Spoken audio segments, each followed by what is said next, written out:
আমাদের বাংলাদেশের প্রেক্ষাপটে গরুর মাংস এবং ইলিশ মাছ সবথেকে বেশি হাই-ফাই খাবার। তো যেটা হতো, যখনই বাসায় গরুর মাংস রান্না হতো, আমার মা শুধু গরুর কলিজা, ঝোল আর হাড় খেত। এজন্য খুব বকাবকি করতাম, অনেক বেশি বকাবকি করতাম। কিন্তু কখনো বুঝতে চাইতাম না যে আসলে তার মাংস বাদ দিয়ে হাড় খাওয়ার পেছনের কাহিনীটা কি?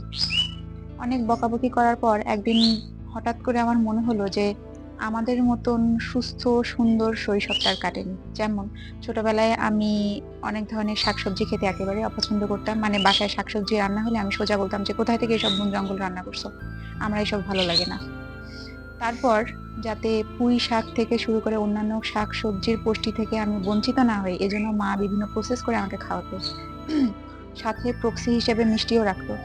এমনকি এখনো বড়বেলাতেও আমি পালং শাক খেতে পছন্দ করি না। এজন্য মা যেদিন বাসায় পালং শাক রান্না করে, তার সাথে আমার প্রিয় কোনো একটা খাবার প্রক্সি হিসেবে রেখে দেয়।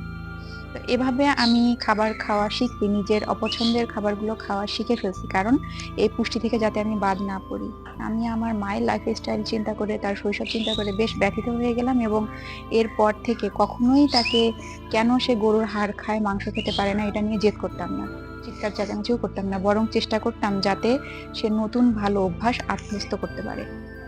আমাদের নতুন সম্পর্কগুলোতে হয় কি, আমরা নতুন মানুষগুলোকে সবসময় পারফেক্ট আশা করি।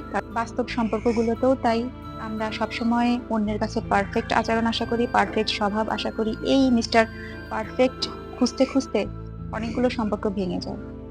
আমি বলি, প্রিয়জনের আতলামিটা এনজয় করতে শেখেন। তার অগোছালো জীবনে একমাত্র গোছানো ধ্রুবতারা হয়ে যান। দুজন একই রকম পারফেক্ট হলে সম্পর্ক সত্যিই বোরিং হয়ে যায়।